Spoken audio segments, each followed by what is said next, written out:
George comes back. There she is. She heard me saying. He's right on it. Well, thank you, George, for starting the recording. I'm Teresa Alameen, and I'm the Advancing Human Rights Committee Chair, also the Fannie Lou Hamer branch organizer. And my primary organization, because we are a partner with the Fannie Lou Hamer branch and with WILF in general, is the Southern Anti-Racism Network. And we're celebrating our 25th anniversary this year. And in our mission statement, dismantling racial disparities in housing, in addition to education, healthcare, criminal justice, and economic opportunities. So we're a focused organization strategically on housing justice. And on this check-in, I'll just say that I couldn't have had a better day today. I've been recruiting young women in middle school and high school. And the 11-year-old that I recruited to be an intern on June 18th, she recruited her 16-year-old sister to make sure that transportation would not be an issue because her 16-year-old sister drives. And her mother, their mother, is the manager at my favorite restaurant. And so when I stopped by there today to pick up my dinner, which I definitely want to get to when the meeting ends, she said, told me what Mackenzie, the 11-year-old, had done. And so I'm just really excited about that. And on Saturday, I'm meeting with a 16-year-old, a rising senior. I'm meeting with her and her parents to talk about, she's one of these young people who come up to me and say, will you be my mentor? And I say, yes, if you'll be mine, because I do believe in a co-mentoring relationship when we're working across generations. And I said, let's have lunch and be sure to bring your parents. And so the parents are coming. And so that's Saturday, July 6th. So I'm having a great week at my 76-year-old June 27th birthday. So I'm still kind of celebrating my birthday. So in the order that people came on, but leaving George for last, I wanted to call on Gloria. I'm in the Zoom meeting right now. She has the ants in the pants. So we'll just go with Betty Trainer, who came in next after me. So Betty, introduce yourself, your branch. Yeah, I'm with here with the San Francisco branch. And we actually haven't had specifically housing as one of our issues, but there certainly is housing issues in San Francisco. And I am with other organizations that where it is a very prominent theme. And we're just having a very difficult time with having enough what we call truly affordable housing for people, because even the affordable housing that's offered often to seniors and people with disabilities is not really affordable to them. And so it is a very prominent topic here in San Francisco. Yeah.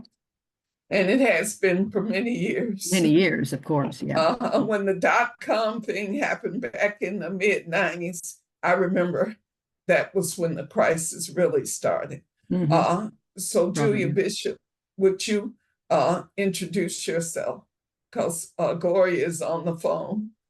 So Julia? I'm Julia Bishop. I live in Southport, North Carolina, and I'm a member of the Southern Piedmont WILF chapter. And just in the spirit of full disclosure, Julia Bishop is also on the board of the Southern Anti-Racism Network. and she handles our Facebook group of 2,500 members. It's a public group on Facebook, and Julia makes sure that the group stays safe and not in Facebook jail because of the strange people who sometimes will jump into a group and not be really serious. So we'll go with Lucy, and then Gloria, and then George. So Gloria, you need to hang up the phone soon. So Lucy, please introduce yourself, your branch. Yeah, Lucy Murphy, the DC, Maryland, Virginia branch of Wilf. And is there something else I should say? We ask people, how's your day going? Oh, going well. Thank you. Good. Gloria, please introduce yourself. Oh, thank you. Yes. I was on the phone with Brian Flagg from Casa Maria. He was returning my call, and he told me that this is good news. This is my good news of the day. Gloria, please stick to the program. And well, that was my good news of the day. I'm done. Okay, done. You have to tell people who you are, because there may be a couple of people here who don't know. Right next to my name. See it, everyone? Tucson branch. You put all my information in the chat here. So if you just click on chat, it's got my branch, my phone number, and my email. Well, thank you. Gloria is a writer and obviously a serious reader. And in facilitating meetings, I don't really pay attention to the chat because we have a 1-hour meeting. So there'll be a hard stop at 7:30. And we do want to try to find out who's willing to actually work on this issue. So George Friday, please introduce yourself and we'll dive in deep. Okay, I'm George Friday. I'm in the Southern Piedmont branch. I'm in Shelby, North Carolina. I'm on the board of SARN, and I'm program committee chair for WILF. And my day is going amazingly well. Got a lot of work done. And there's something I wanted to tell y'all, but it slipped my mind. Wow. Oh, well. Well, we're getting ready to dive into how is the homeless situation in your city. Betty started to talk a little bit about San Francisco, and we will talk more because California is a very big state with a lot of unhoused people. And I mean, from San Diego to Sacramento, you hear the stories about unhoused people in California. And California is a trend-setting state. And so just like California put the line item budget in their budget, $12 million for reparations, it's the first state that has ever put reparations in their budget as a line item. So California is always a state to watch. But if we can hear from Lucy, because every time I go to DC, it is just horrific what has happened with the housing there. And I watched it happen where people are literally forced out into Maryland and Virginia. So Lucy, tell us the situation. You got 3 minutes, so feel free. You described the situation, and we have tent cities in various parks that are routinely cleared when, you know, the Metropolitan Police comes and takes the people's belongings, all of them, the tents, the personal belongings. It's, you know, the mayor likes to say, oh, well, I'm finding housing for those people, but all of them do not get housing. Well, that does sum it up. And so, Julia, is there anything going on with unhoused people there at the beach because Southport, North Carolina is near Wilmington, a very important historic city where there was a massacre in 1898 because Black people were trying to have political representation. And it was a slaughter, as the many slaughters that did follow after that, when the terror raged to end Reconstruction. And Wilmington, North Carolina, was the city in 1898 that kind of led the way for the wave of terror. So Julia, are you able to talk a little bit about what's going on there at the beach? Well, as you know, this is a tourist location, so we have a major problem with housing anyway. For anyone that is low income, disabled, or elderly, you can forget it. There is none available. There's nothing new opening. Housing has shut down the office again. There is no available funding in the county for housing. And that was only opened, they opened it back up the first of the year, and it was open probably 3 to 4 months max. And now they've shut down the housing department again. This is just a common thing that happens here, you know. If you've got a place, you stay there. If you don't, you leave. And that's pretty much what's happening here. People are being forced out. So.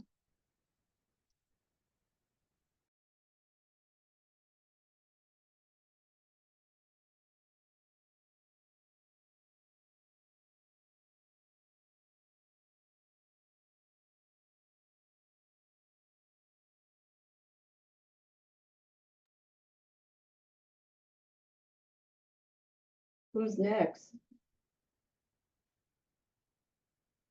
Looks like Teresa's screen has frozen. Yeah.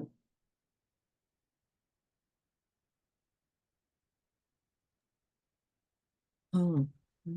Yeah, she's frozen, so she's probably relogging in. Yeah, sure. Is George there? George? I'm here. Yeah, and George is the host. She can let her in. Yeah, good. Yeah. Well, Gloria, you can tell us about Tucson's Casa Maria. I'd be happy to explain what Casa Maria is and what they do. They're a Dorothy Day worker house. And I don't know if you're familiar with that movement in the Catholic Church. They were kind of a left-wing Depression era socialist kind of communal movement. And they have soup kitchens all around the country. Many, some of them still exist. And our Casa Maria is one of those. And they are willing to go on TV and oppose slumlords and talk about why people are homeless and why they are without work. So the head coordinator of that Casa Maria house is Brian Flagg. And he called just as the meeting was starting. And I asked him, because of this group, to keep me in the loop. And he's going to send me some materials. But just now he said, the main issues in Tucson are rent control and how much lobbying goes on by the developers and the slumlords and the various contractors and builders here. Make it very hard to achieve any kind of rent control. And the other big issue, this means it's more national, it's that HUD is replacing low-income housing with vouchers. And he says that they don't work. Even though it sounds good, then you just pick where you want to live, but it won't cover it. And he said that's not a good change. So those are the two things, and he'll be sending me more materials, and I will post what I have from their webpage today. And they had some news on their Facebook page. So that's what I have from Casa Maria. Okay, I will go. George. Yes. Thank you for stepping in. That was really odd. A big thing came on the screen and said your device has run into a problem and needs to restart. We're collecting some error data. And so I had to turn everything back on again and restart everything. So that was really weird. So where are we, George? I'm giving my report or my 3-minute update, and 40 seconds of it is gone. But in my area, which includes Charlotte, in Charlotte recently, there was the same situation with vouchers that you talked about, Gloria. And they had Section 8 vouchers that started at the beginning of the year. And last week, the last week of June, they announced that all of their vouchers are given out or used up, and they won't be available until next year. So anybody who's wanting them and been on a wait list all year is just out of luck. And the similar situation in Gastonia, where we used to live, they ran out in March because there was a wait list. There's a wait list still, but they ran out of those in March. No affordable housing. Here where I live in Shelby, which is smaller than Gastonia and very rural, the average rent for a 2-bedroom is $1,100, and very few families make that. So there's not really affordable housing. That is the lowest. I was looking yesterday at what's available, and I didn't see anything for less than $1,100. So it's a problem. There were squatters on my street. A house was abandoned and the door unlocked, and there were people squatting in the house. Well, there was a break-in as well in that same house, and there were 2 people stabbed this week. So I hope that's not indicative of anything to come, because we've lived here a year and there's never been real crime on this street. So I'll stop at 2 minutes and I'm done. And who needs to go besides me? Everyone's gone except you. Well, Columbus, Georgia is the second largest city in Georgia, second only to Atlanta. Atlanta claims 400,000 people who live within the city limits, but about 4 million people go to work in Atlanta every day from the major metropolitan area. And many, many years ago, in the 80s, Atlanta started to gentrify. And so you had lots of lofts being created, and public housing was eliminated. And so you saw one public housing community after another eliminated. And the excuse that the city used was crime infested, this and that. Well, fast forward to Durham, North Carolina. I moved from Durham in 2010 to Columbus, Georgia. And the apartment I had was a 3-bedroom, 2.5-bath townhouse for $735 a month.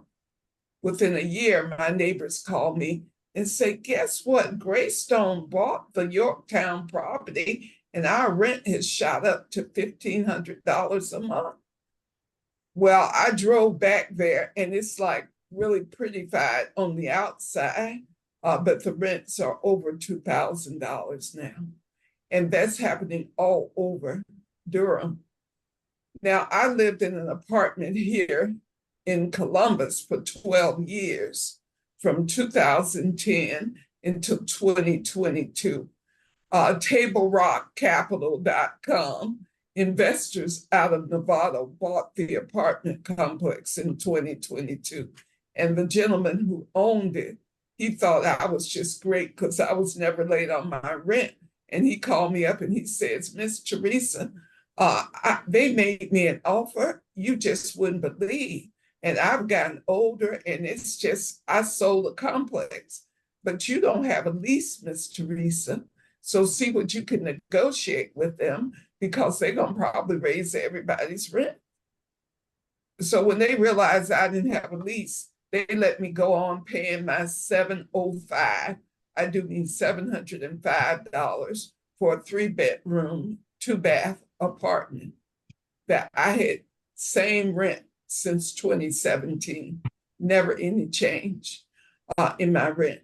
And then in October, after trying to set me out, they said, we won't accept any more rent from you. And due to the long time you've lived here, we will give you 3 months of rent free, but you've got to be out by December 31st.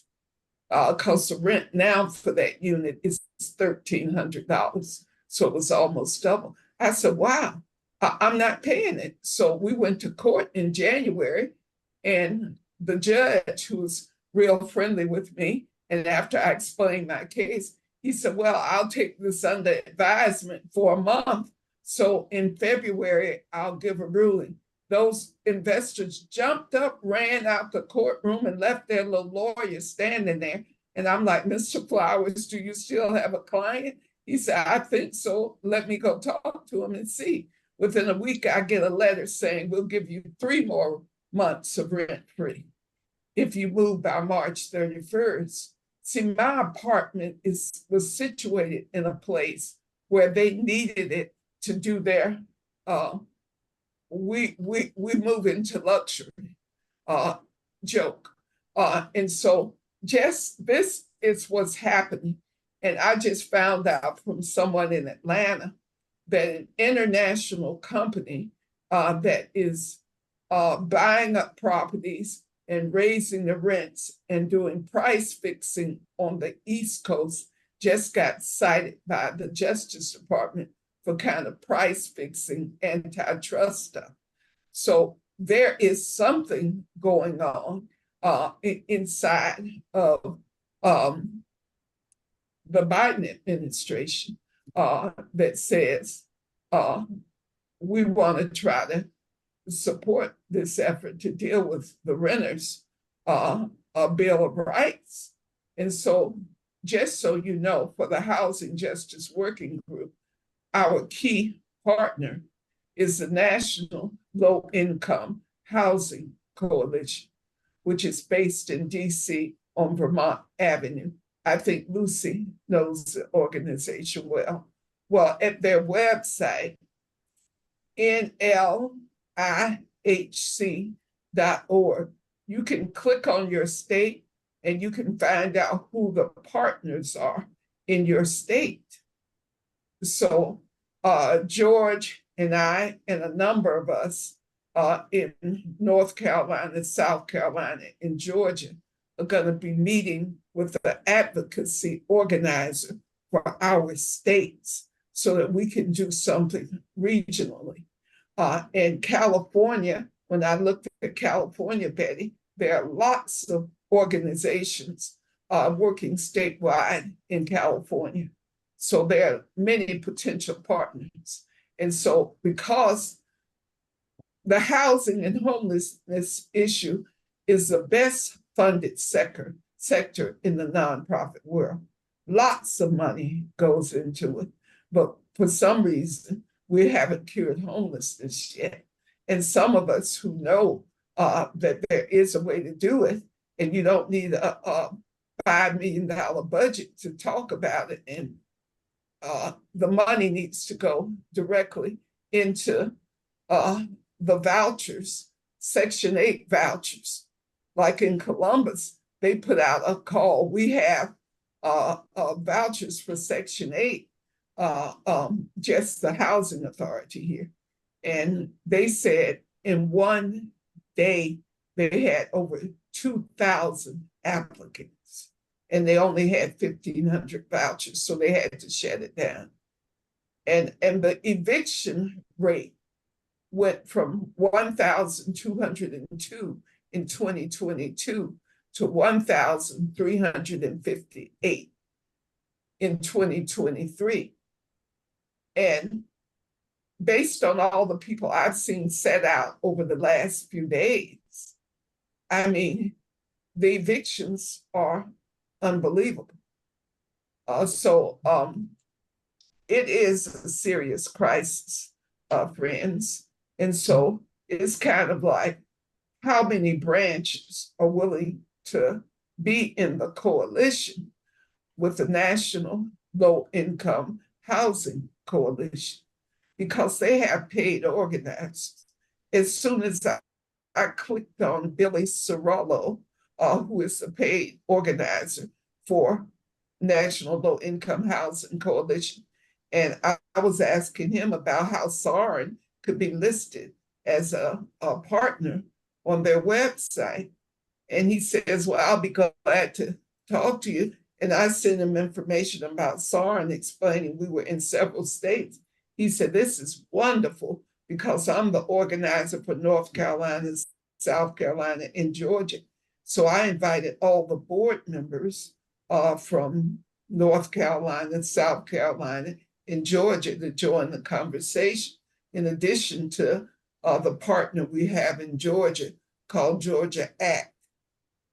Because what's happened in Georgia, because there is a real movement here, it involves 9 to 5 and a number of other organizations in Georgia ACT. We passed a state law which went into effect July 1, which says it's called the Safe at Home Act. And slumlords have been put on notice. They can't be charging more than 2 months' rent. They must make the repairs. They must not retaliate against people who complain about the conditions. It is the strongest law that I've seen going after slumlords directly. Because when you have the level of poverty you have, and you have the high cost of housing, you can get cheap housing, but it's substandard.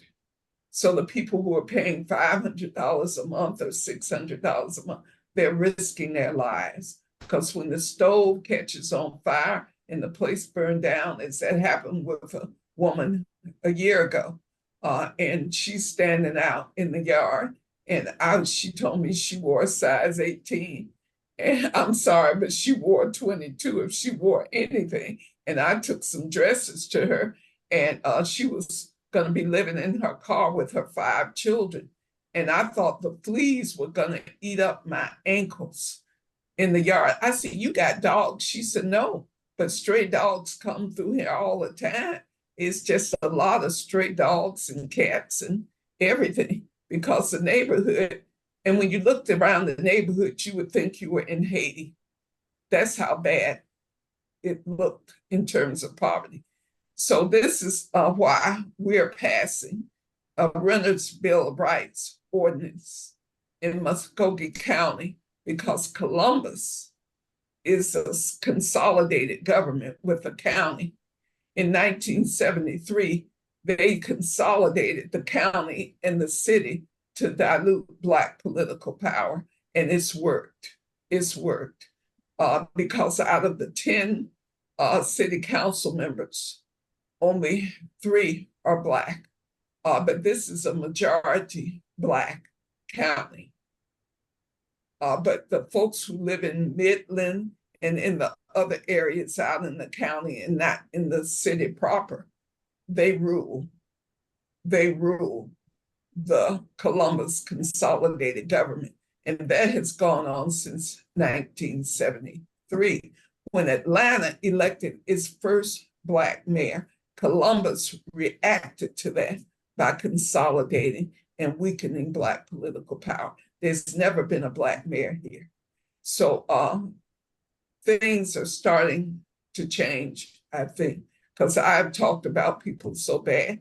In East Point and Atlanta, they laugh at Columbus because they know we're majority Black, but we don't have representation at that level. because people, I've never been in a place where so many people did not graduate from high school. There has been a systematic colonization of the minds and conditions here, and it is reparations time. So sorry to go on so long, George. And George, you should always try to stop me because it is, I believe, about 7 p.m. So the question becomes, I've explained all of what we're doing in Columbus, and the Fannie Lou Hamer branch is leading the way, launching the Housing Justice Campaign for a Renters' Bill of Rights. And so when I speak at City Council on July 9th, I will be talking about the Fannie Lou Hamer branch Housing Justice Campaign. I've already given all of the City Council members the Renters' Bill of Rights that we use to pass the state law. So everybody has, and I've got 2 City Council members, 2 of the Black City Council members who have signed on to be supporters of it. So it takes 6 votes to pass anything in the City Council. And I know that we have 2 more Black City Council members coming on because 1 council member died and another Black council member just got elected. So there'll be 4 Black City Council members as of, I believe July 9th is when they'll be sworn in, the new 2 ones. And I know that we can get 2 more votes from at least 2 allies who will vote for the ordinance, but I'm not rushing it. So it's a 2-year campaign because most of these people will leave office, including the mayor, at the end of 2026. So the ordinance has to be passed by then because these are my friends and these are the people I know I can get their support. I have no idea who the mayor will be sworn in 2027. So I'm mentioning this to just explain a clear strategy for the Fannie Lou Hamer branch in Columbus, Georgia. So we'll go with Betty and then Gloria, who have their hands up, please. Yeah, my question was this Renters' Bill of Rights, is that a related to rent control, or what's the primary part of it? Is it a rent control bill, or is it more than that? Well, rent control is basically outlawed pretty much everywhere. I remember in Massachusetts when it was outlawed, and Boston, the city of Boston, is actually trying to bring it back. But this is a Renters' Bill of Rights that takes on a lot of issues. The new issues we want to take on is our access to affordable housing. What I've discovered in the 2030 strategic plan of Columbus, that there is a lot of land that the city owns. So that land can be developed into affordable housing. And I think there are enough people in the Columbus business community who would be willing to engage in that as part of a reparations ordinance. Affordable housing has to be a part of reparations. And so it is really a 5-year strategic plan, so that when the city of Columbus celebrates its 200-year anniversary, a slave-holding city founded in 1828. And when it celebrates 200 years, that's the message I gave to the business community and to the elected leaders. We want our reparations for 200 years of what you've done as a city to people of African descent. So, Gloria, please. Okay, I would like to return to the issue of being homeless, because there have been vast abuses in Arizona, and in particular, I learned in Tucson, You know, I knew a woman who was much older, and she was an activist who had worked with the ACLU. And she said it was so bad here that if you were caught sitting on a curb and you couldn't prove that you had maybe $30 or something, they threw you into the prison, you know, the city jail, and say you argued or something, then you got maybe 3 months, I don't know. And they used these people as labor, slave labor on a county farm. And that went to maybe where it was supposed to go, but things are often kind of loose and there may have been graft involved. And so this woman, Alice Papson, worked with the ACLU to get that stricken off the books. And I'm wondering if all these new decisions are reopening that can of worms that sounds like something out of the Depression era. Mm-hmm. Anybody? Dear Gloria, that is the case everywhere. In Atlanta, they have big warehouses where they force people off the streets at night. And I found out that in recent years, people are forced to pay $8 for a bed. If you don't have the $8, then you're back out on the street to be arrested. Now, this is a really horror. The Martin Luther King National Park, the Martin Luther King Jr. National Park, covers blocks and blocks. And the first time I saw somebody getting arrested by a federal park ranger, I said, "What's going on?" And he said, "He's being arrested." I said, "By you in the Martin Luther King Jr. National Park?" He said, "Yeah, this is federal land." So he is being arrested for aggressive panhandling. And when he goes to jail in Atlanta, if he gets time, he will do it in the federal prison in Atlanta, ladies. So what else you got? Well, that's what he says to me. So I'm just helping you understand, Gloria, that us talking about getting housing is talking about eliminating homelessness. I also think that in the meantime, these people who are homeless, we need to look into like what the ACLU was doing to get those vagrancy things stricken off the books or find ways to weaken them and help people not. They literally use these people as slave labor on the county farm.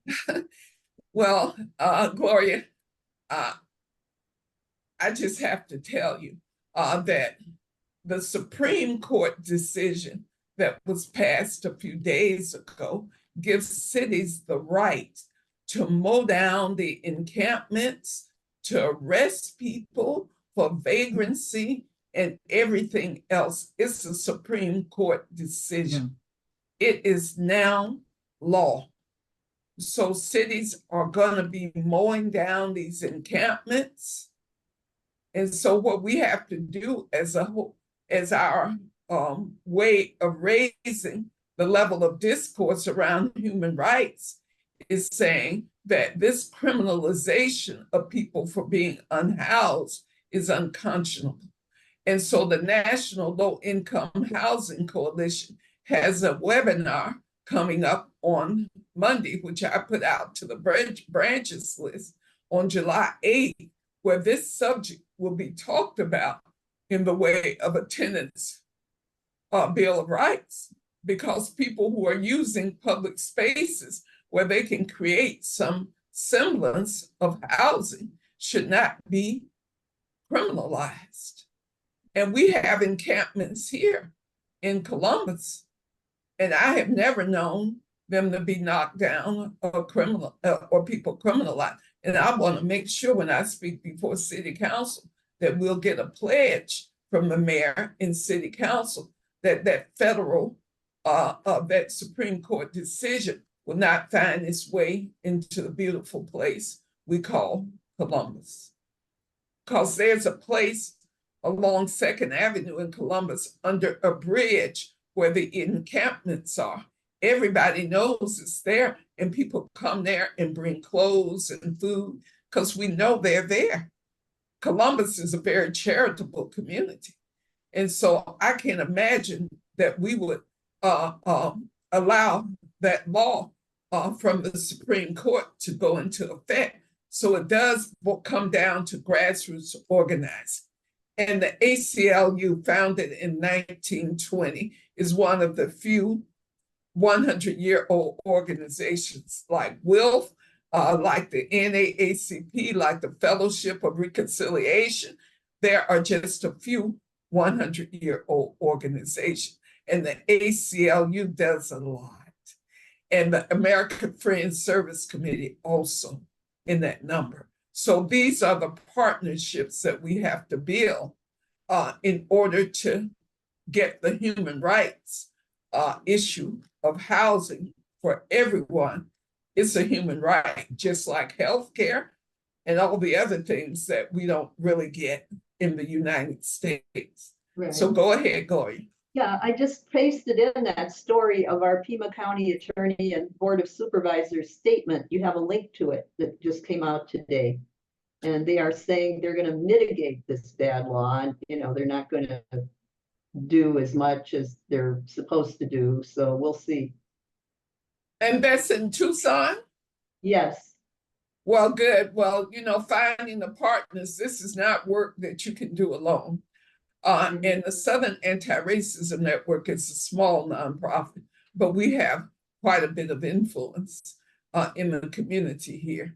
And we will partner with the NAACP and with St. Anne's Church and with the Open Door community and with Georgia Act and all of the organizations to make sure we do something about these evictions. Because the school district says that they are serving more homeless students than ever in the history of the district. So we're talking families, we're talking children who are sleeping in cars or sleeping in an extended stay America where they're all sleeping on the floor because they can't afford the rents. So the parents have figured out, well, if I get an extended stay America, at least my lights and all of that is covered, and I'll have access to a phone. And so I was like, but it's $1,500. They say it's $1,500 for a 2-bedroom apartment with no phone, no lights, nothing. So if I stay in extended stay America and pay $1,500, that's better, even though we are uncomfortable. We do have a roof over our head. So I'm talking directly to folks who are making these kind of hard decisions because of the rents. It's 7:15. Well, I've explained what we're doing in Columbus. So I am urging Southern Piedmont to work with, because Southern Piedmont covers Charlotte, it covers Rock Hill, South Carolina, and it covers a vast area. And the DMV is DC, Maryland, and Virginia.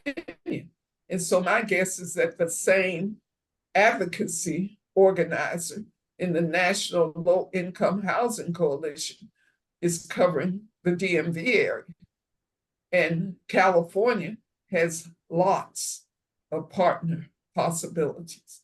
So I would say use the National Low Income Housing Coalition. Go to their website. It is filled with information. And Betty, I can't read the chat when I'm doing this. So please speak. Well, the latter thing I put down was that here in San Francisco, we have, a number of groups that are trying to support homeless issues, and one is called the Coalition on Homelessness, and they had a lawsuit prior to this Supreme Court decision against criminalizing the homeless. And but I agree with you that this decision by the Supreme Court is just terrible, devastating. It doesn't even make sense. But we're going to be fighting it here in San Francisco for sure. I also mentioned in a prior chat, that we do have rent control here in California. It's up to each county or city to vote it in, but it is limited. And right now, because it went into effect, I think way back in 1979, that it's only for housing that's 1979 or earlier. So there is something on the ballot coming up in this November to reform that our rent control bill. And so I don't know the details of it, but once I see it, if I could, I could maybe send you a summary of it, send the group here a summary of it. Because the rent control is very strong here in San Francisco. If you live in an old building, 1979, which isn't real old, but I mean, it's still, but anything 1980 and beyond, you don't have rent control. So that's another, I don't know if that was brought up before, but people from California. Well, I really appreciate knowing about that because the house I live in was built in 1945. Yeah, you'd be okay. And so we'll have an 80-year-old party next year. Go ahead, Lucy. The situation, I just wanted to say that the situation in DC is similar to what Betty described. Older buildings, it might be before 1975, are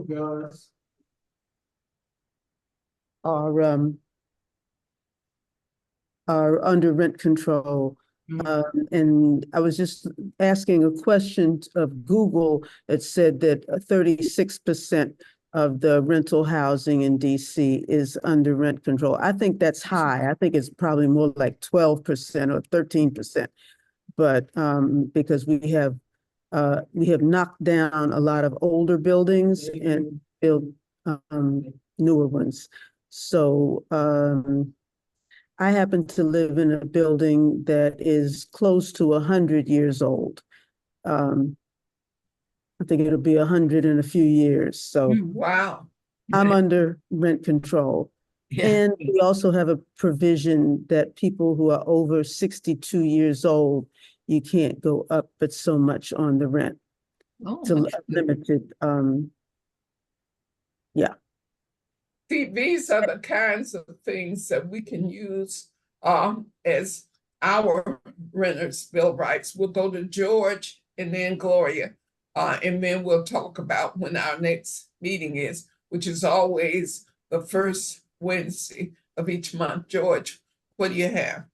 One of the things that was in the article about them running out of vouchers is, I think, happening in many parts of the country. There are fewer houses available, they would say, because what used to be, a landlord is becoming a property management company. So houses are being bought by property management companies, and you're not dealing with your landlord directly, you're dealing with a company. For instance, I have a property management company. I can't go to Miss Lola or Mr. John and talk about things and negotiate. I have to go to a property management company, and it's faceless.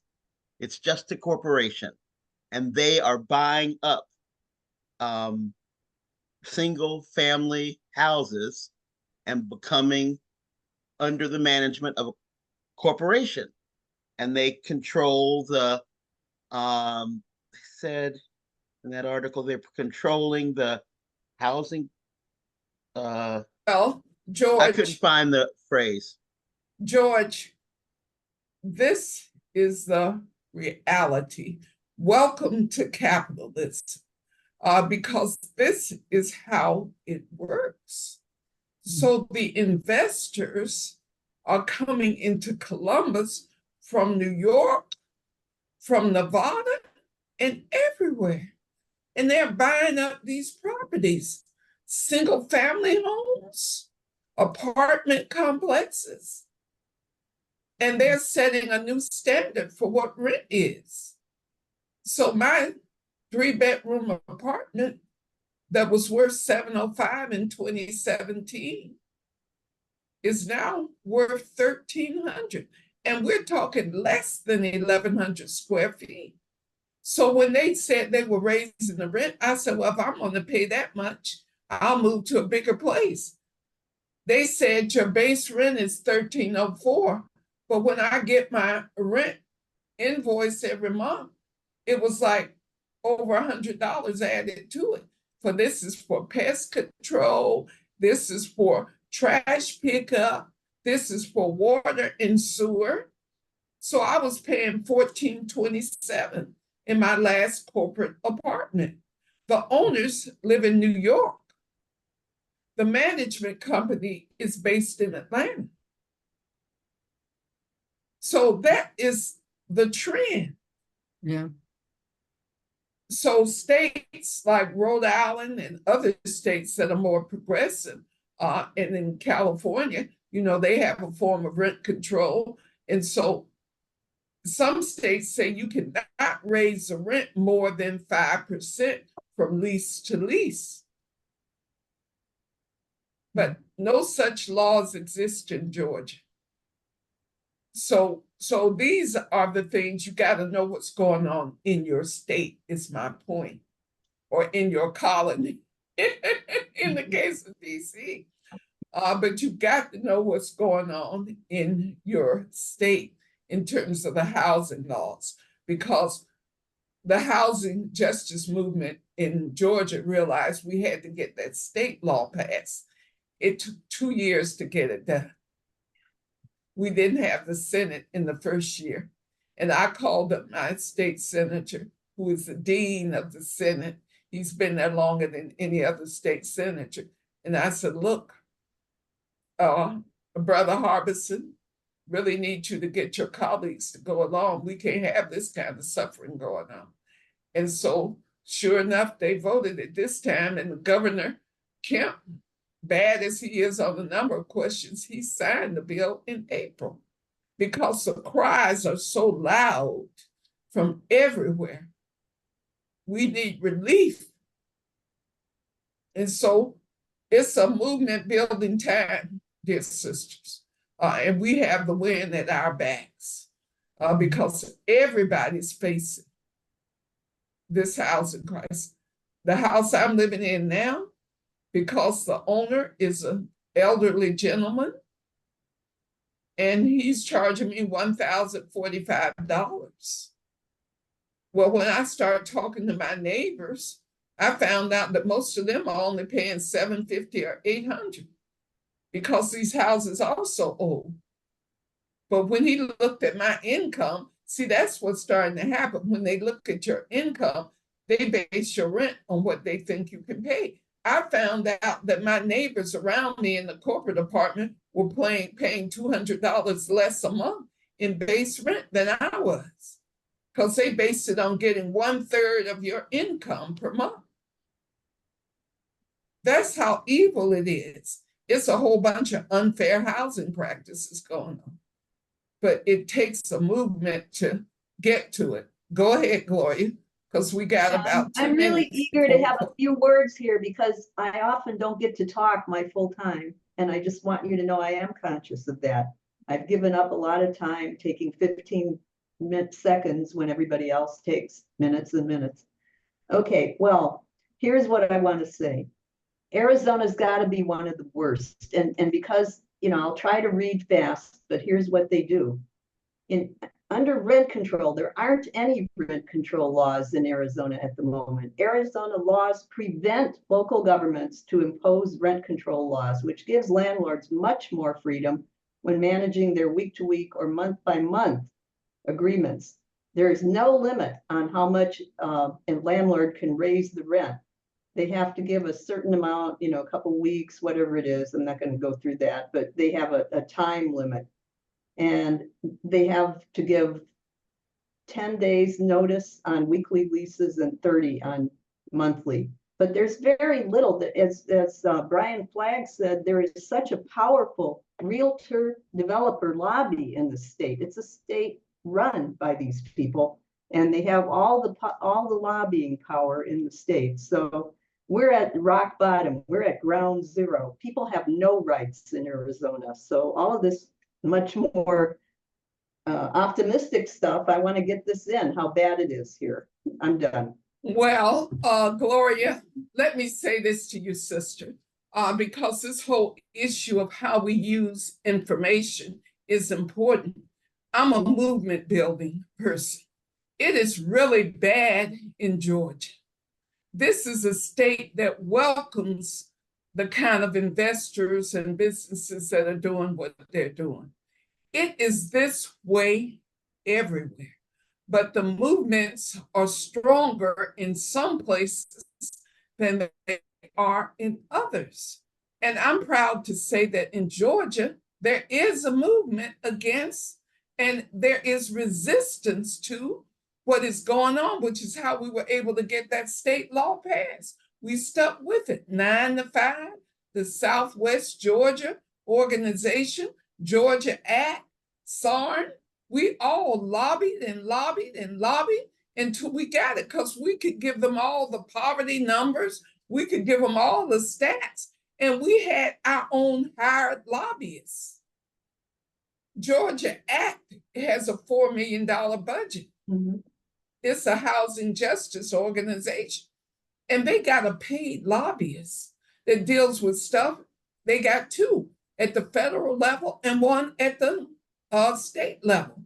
So those lobbyists, when they gave the report of how they did it, that's what you have to have, is partners in the movement who have the money. Wilf is broke. Wilf is in an austerity situation. We can't even get a mini grant for our branches. Could I ask a question? Do you have the contact for that group that is so together so that I can show it to Brian Flagg? I put the email out in pretty much every email. It is nlihc.org. When you go to their website, you will be able to get every bit of information you want on who's operating. You named a different group, Georgia Act or something? No, that's Georgia. But for you to find Arizona. I found it already. It's no help. It's some little one-armed group. I mean. No. The National Low Income Housing Coalition. I looked up Arizona and we have very little here. They have an advocacy. They have an advocacy organizer. I can't hold your hand through this. You have to find. I'm not asking you to hold my hand through this. No. What I'm saying, Gloria, is there are other people either in the branch or in the community. Check with Emily or check with the NAACP. There are people working on this in Tucson. I'm sure there are. But yeah, you just have to find them. Yeah, I know, but Brian would know, and he didn't mention it. So no idea the number one hub of homeless information in town. And he gave a pretty bleak picture. So I don't think there's something hidden from me that I'm not knowing about. Well, can you get him to come to our next meeting as our speaker? I would be happy to, yeah. George, what's the date for the next meeting? I don't have my calendar in front of me. August 5th, 7th. Oh, that's the first Wednesday. Yes. August 7th. And we always meet at 6:30 Eastern. So let's have Brian as our speaker. I will ask him. I just hope he doesn't have anything, but I'm happy to ask him. Well, yeah, because since you think so much of him, and I want him to hear from us and make the kind of comparisons that you're making and see why Arizona is a special case, if Arizona is a special case. Mm-hmm. Because Arizona is a place where there are lots of Native Americans, I think. And so when I'm in that region of the country and I see the poverty based on the people who have been victims of US genocide in the West would move to take land, and Yeah. it is about the land. So let's hear from Brian. Yeah, Well- So ask him if he can come. I will do that. I'm sure he'll try to, make the meeting if he can. And what I will do is get someone from the National Low Income Housing Coalition to speak. Mhm. So we'll have 2 speakers and we'll give them 10 minutes each. Great. I will do that. So thank you. We know when our next meeting is, and we're at our hard stop. So actually 7:32. Lucy? Unmute yourself, Lucy, so I can hear you. What you saying, Lucy? She's I on the can't phone. hear you. Oh, she's talking on her other phone. Yeah. Oh, okay. Well, George, I'm sure you'll send the recording out to everybody. So Absolutely. hopefully I'll see all of you and then some on August 7th, so we can get more branches involved. Right. And thank you so much for coming and making it a quorum, because we have 5 branches, and I'm not kidding. Of these meetings, if we don't get 5 different states or 5 different branches, the meeting won't happen. Okay, So, Teresa, I'll be there August 7th. Yes. yes. Okay. Was there something else you asked me? Mm-mm. Oh, no. I thought you were trying to say something. I realized you were talking on your phone. But yes, bring your new updates for how horrible it is. And so we will be strategizing from meeting to meeting, because I do have a strategy here. There's a 2-year plan and there's a 5-year plan. So we are going to change the public policies about housing and homelessness in Muskogee County. The land that was stolen from the Muskogee and the Creek.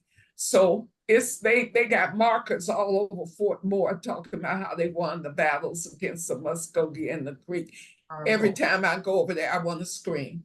But thank you so much for coming. Okay, thank you. Okay. Have a Bye. good night. Bye. Have a Night. good night. Thank you.